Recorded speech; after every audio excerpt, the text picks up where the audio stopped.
what's going on? It's your girl Akira, and we're back with another episode of What We Ignore. I am so excited. I know it's been a minute, but today we have Avia Owensby with us, and I'm so over the moon elated.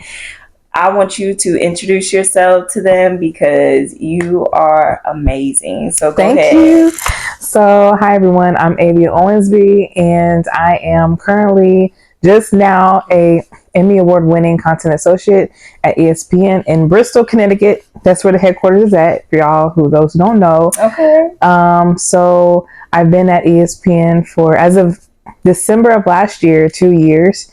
So it's been a really good journey. It's just time flies by so quick, but I enjoy my time there. I'm looking forward to continue to grow and get better as becoming a producer and being a part of a show. These shows that we have, like Sports Center, NFL Live, First Take, all of it. So it's been a ride for sure, but I can't wait for more. So.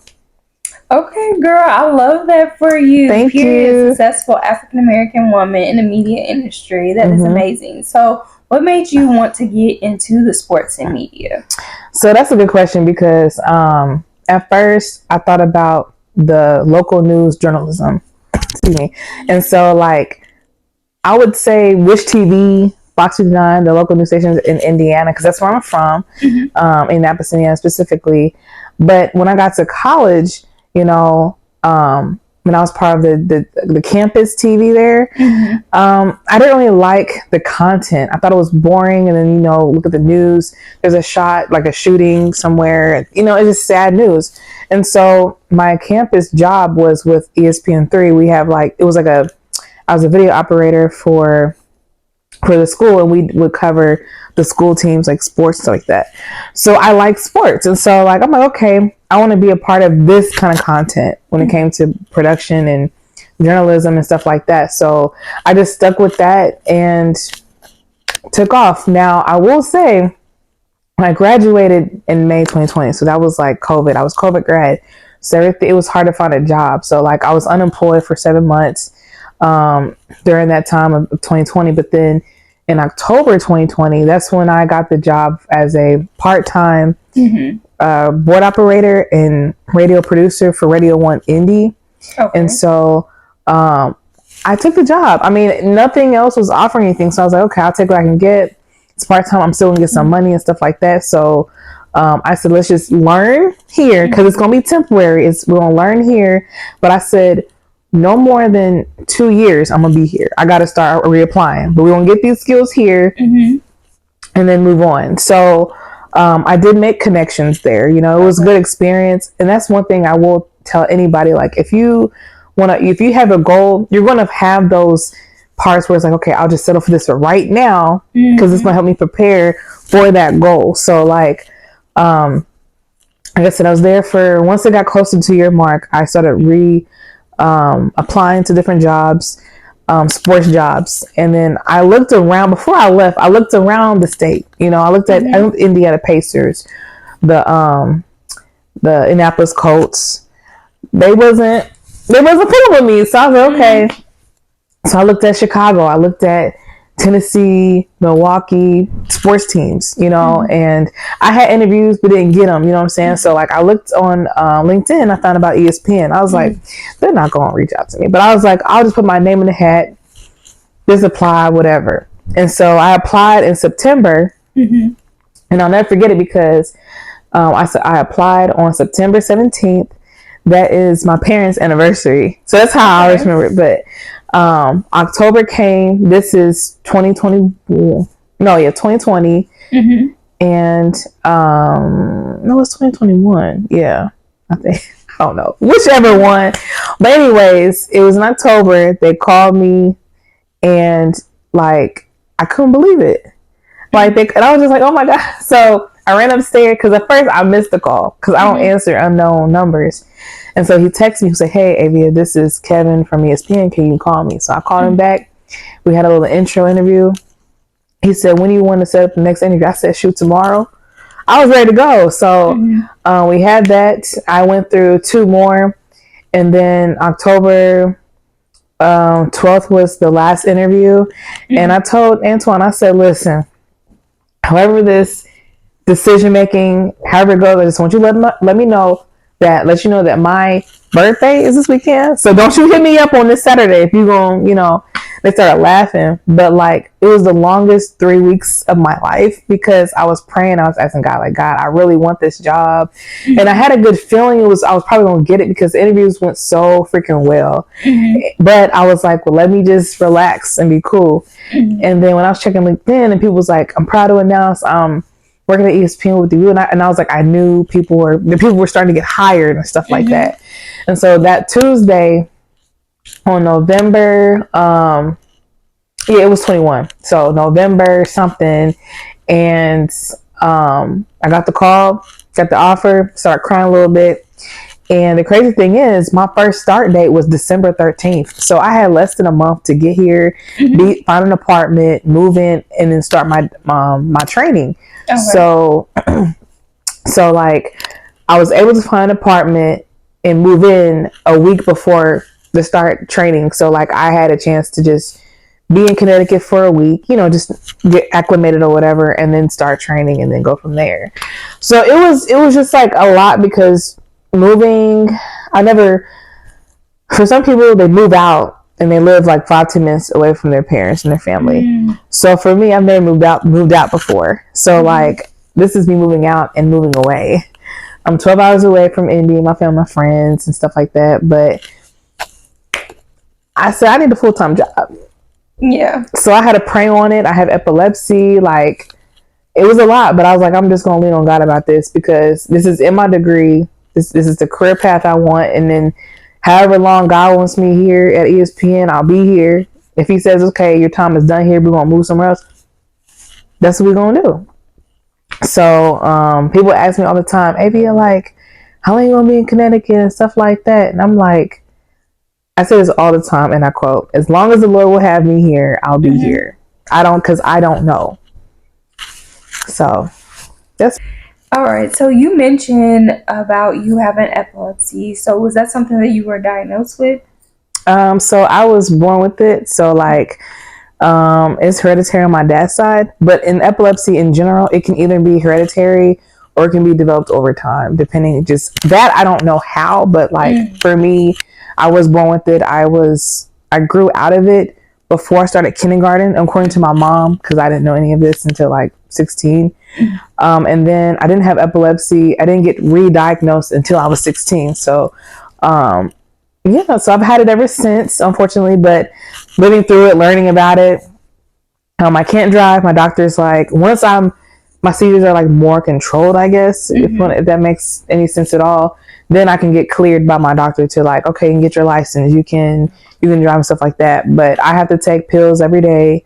I have like this pill case, and I just couldn't believe it because like, I remember what life was like without it. You know what I mean? Like the only pills I took was like Tylenol or Advil, but I take 4 medications.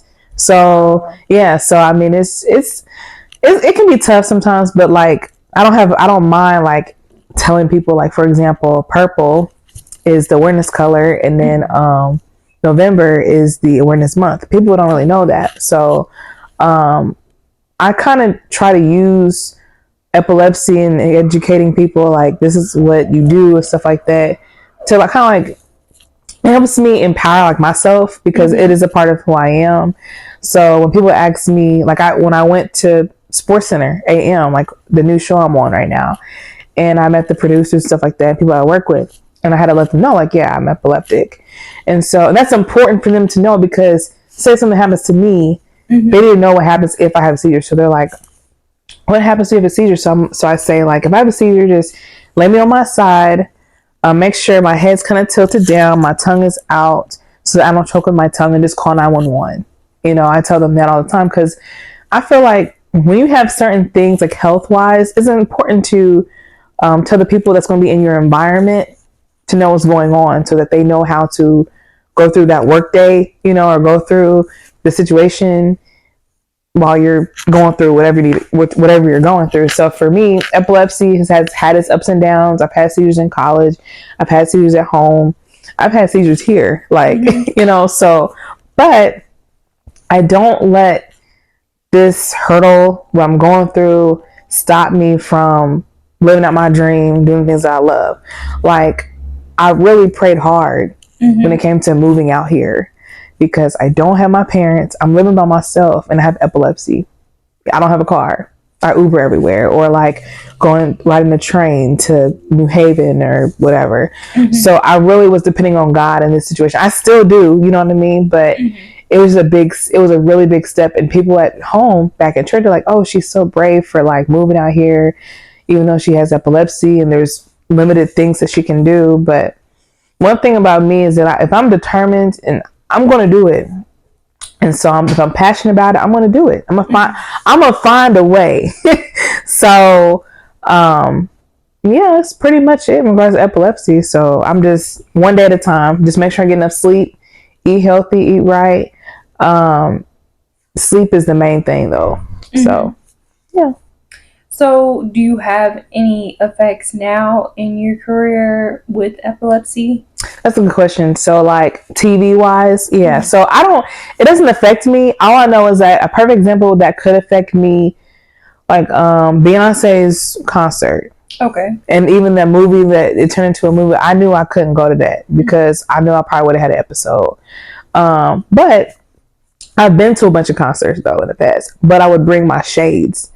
So I've been to 3 Mary J. Blige concerts. I've been to 90s R&B. I saw Jenny Wan, Charlie Wilson. I've seen 112, Jagged Edge, Babyface, everybody, just a lot of them. But I didn't see, that's what I'm saying. I don't let my situation, I'm careful, but I don't let my situation stop me wholeheartedly from doing anything that I want to do, because I love concerts.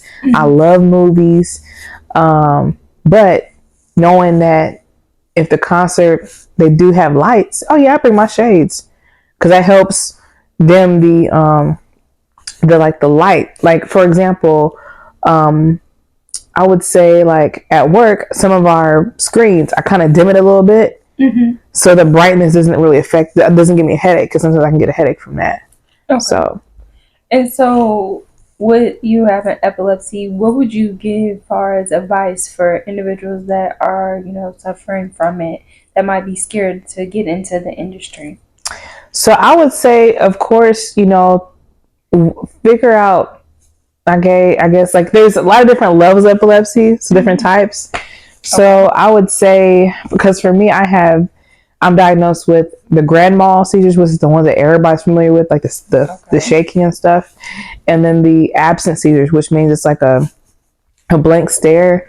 So I would say for someone who has epilepsy that wants to be in this industry, I would say just to, do your research. You're going to be watching, you're going to be in the control room, which is dark, so it's not affecting you too much. But I would say that's kind of hard, but I would just say, like, it doesn't really affect me. But there's not a lot of flashing lights, so I think it shouldn't really affect someone else who has epilepsy. Because the control room is dark and there's a little bit of lights, and so it kind of has like a focused atmosphere, and in newsrooms as well. So if people want to do news and stuff like that, they have it's a dark, controlled space, focused space. It's not like this. It's not like that at all. But I think a person with epilepsy can do it, So I think it's possible because I'm doing it. I love that. I love the advice that you give to them, just because it allows them to be able to know that you can do anything that you want to do, and as well as don't let something hold you back just because you feel that it's a challenge, and you continue to prosper and succeed and make, goals and accomplishments. So that's awesome. Yeah, because it's like, I knew that if I had let epilepsy stop me from coming out here, then it would just be a pattern of like, oh, I can't do this because of epilepsy. I can't do that. But no, you can't live life like that, because you're going to be like, what if?